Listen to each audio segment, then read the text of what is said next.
Frédéric Lopez, avec sa brillante carrière et son style d'animateur émouvant, a toujours été apprécié du public pour sa sincérité et sa capacité à créer du lien. Cependant, sa plus grande tristesse ne réside pas dans ses échecs professionnels ni dans les controverses médiatiques, mais dans son parcours personnel difficile, confronté à des problèmes de santé et aux difficultés de son coming out. En 2024, Frédéric a révélé souffrir d'autospongiose, une maladie dégénérative de l'oreille qui l'a laissé complètement sourd d'une oreille et avec une audition réduite de l'autre. Pour celui qui vivait en écoutant et en transmettant les histoires des autres, cette maladie a été non seulement un obstacle physique, mais aussi un choc émotionnel profond, le plongeant dans des périodes de contemplation et de questionnement sur le sens de la vie. L'autospongiose, bien que non mortelle, a laissé Frédéric confronté à la peur de perdre sa capacité à se connecter au monde comme il le faisait autrefois. « J'ai toujours cru pouvoir entendre chaque histoire, chaque émotion », a-t-il confié lors d'une interview avec France Télévisions. Mais quand on perd progressivement l'audition, on commence à se sentir déconnecté du monde. Cette tristesse n'est pas seulement due à la maladie, mais aussi à la solitude qu'elle engendre. Frédéric, connu pour son optimisme et son énergie positive, admet qu'il y a des jours où il se sent prisonnier de son propre corps, incapable de partager pleinement ce qu'il traverse avec ses proches. Outre ses problèmes de santé, une autre tristesse dans la vie de Frédéric a été son parcours pour accepter et faire son coming out. En 2017, il a fait son coming out, une décision qui lui a demandé beaucoup de courage dans un secteur où l'image personnelle est souvent scrutée.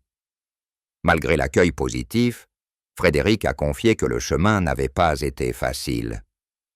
Il a dû faire face à ses propres doutes et craindre que son coming out n'affecte sa carrière et sa relation avec son fils Victor, qu'il aimait plus que tout. « J'ai vécu trop longtemps dans le silence », a-t-il confié.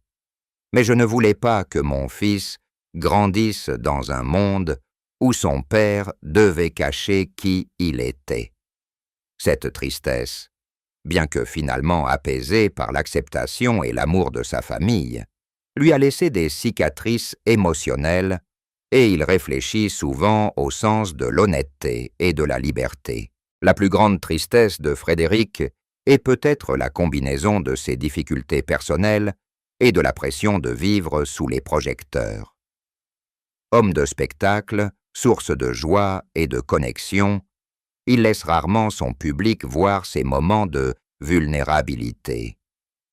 Cependant, son autospongiose et ses luttes intérieures avec son identité sexuelle l'ont forcé à affronter une dure réalité. Même les personnes les plus fortes ont une douleur qu'elles ne peuvent partager. Le silence qu'il choisit pour se protéger et protéger sa famille, même s'il s'agit d'une forme d'autoprotection, le fait parfois se sentir seul, comme s'il se battait seul dans un monde qu'il a autrefois illuminé. Alors que Frédéric Lopez est toujours en vie et continue de contribuer à l'industrie télévisuelle, nous imaginerons une fin hypothétique qui mettra en lumière son héritage et les émotions qu'il a laissées derrière lui. Si Frédéric venait à disparaître, ce serait une immense perte non seulement pour sa famille, mais aussi pour les millions de téléspectateurs inspirés par ses émissions. Imaginez un jour triste, lorsque la nouvelle de sa disparition se répandrait dans toute la France. Ses funérailles, célébrées dans une petite église parisienne, seraient un événement émouvant, où familles, humains et fans se rassembleraient pour se souvenir d'un homme qui a changé leur vision des gens et du monde.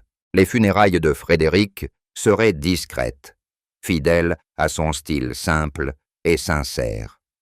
Son fils, Victor, aujourd'hui adulte, parlera de son père, qui était non seulement une icône de la télévision, mais aussi une figure paternelle dévouée, qui lui a appris la compassion et l'honnêteté.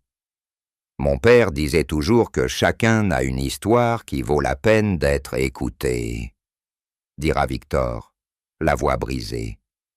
Il a vécu pour raconter ses histoires, et j'espère que nous perpétuerons tous cet héritage. Ses collègues acteurs, comme les stars de Rendez-vous en terre inconnue, se souviendront de la chaleur et de la sincérité de Frédéric, qui les a toujours accueillis avec enthousiasme, que ce soit dans les villages reculés d'Afrique ou dans les savanes d'Asie. Le public français exprimera son chagrin par le biais de publications sur les réseaux sociaux, de lettres à France 2 et de commémorations spontanées dans les grandes villes. Des émissions comme Rendez-vous en terre inconnue seront rediffusées afin de rendre hommage à l'héritage de Frédéric, avec des moments où il s'assoit au coin du feu, échange avec des tribus indigènes et partage ses histoires émouvantes.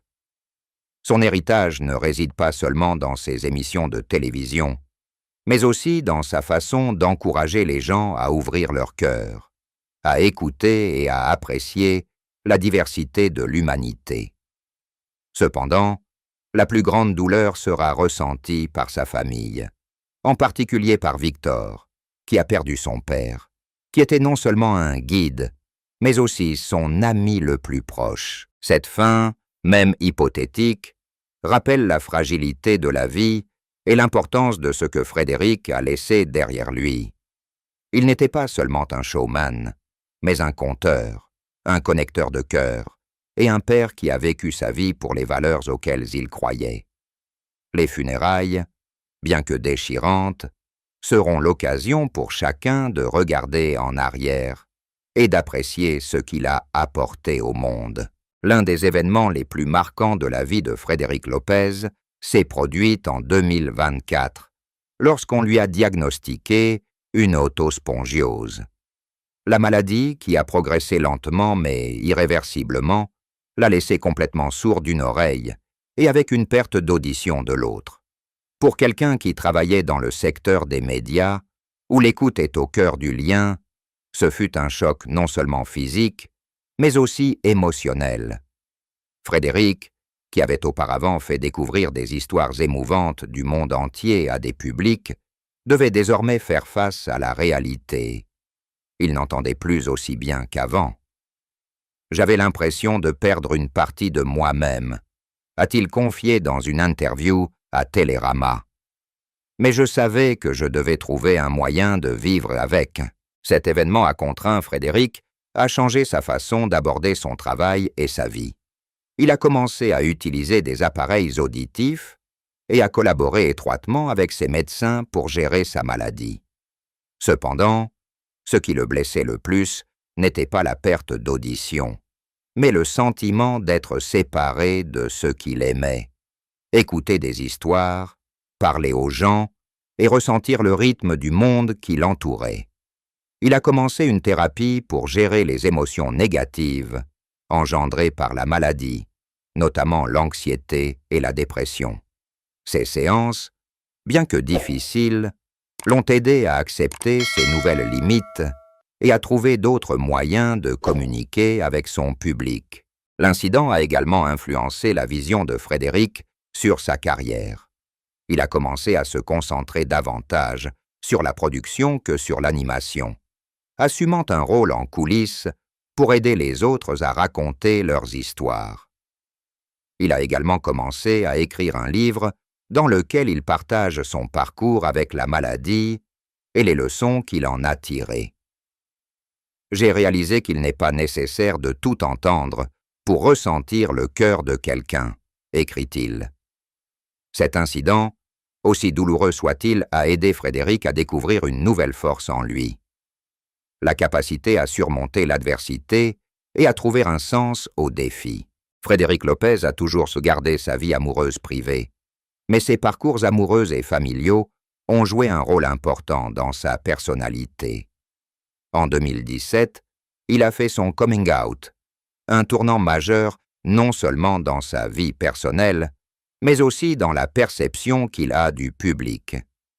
Bien qu'il n'ait pas révélé de détails sur ses relations, Frédéric a révélé avoir lutté pendant des années contre ses propres difficultés à s'accepter.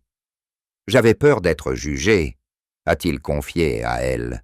« Mais j'ai réalisé que je ne pouvais pas vivre une vie qui ne soit pas fidèle à moi-même. »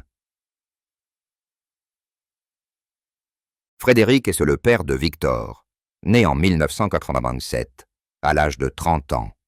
Bien qu'il n'ait révélé aucun détail sur la mère de Victor, Frédéric a toujours insisté sur le fait qu'être père était la chose la plus importante dans sa vie. « Victor est ma lumière », a-t-il déclaré. Cependant, son parcours vers la paternité n'a pas toujours été facile, surtout lorsqu'il doit concilier une carrière bien remplie avec ses responsabilités familiales. Il a confié qu'il y avait eu des moments où il se sentait coupable de ne pas pouvoir passer suffisamment de temps avec Victor, notamment au début de sa carrière sur France 2. La plus grande tristesse de Frédéric dans sa vie amoureuse est probablement la solitude qu'il a éprouvée avant son coming out. Il a révélé avoir caché sa véritable identité pendant de nombreuses années, craignant que son coming out n'affecte sa carrière et sa relation avec son fils. « Je ne voulais pas que Victor grandisse avec un père qui vivait dans le mensonge », a-t-il déclaré.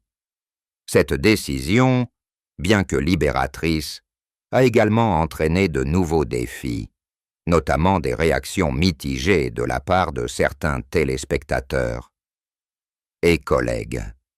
Cependant, le soutien de Victor et de ses proches l'a aidé à traverser cette période, renforçant sa conviction que l'amour et la sincérité sont les valeurs les plus importantes.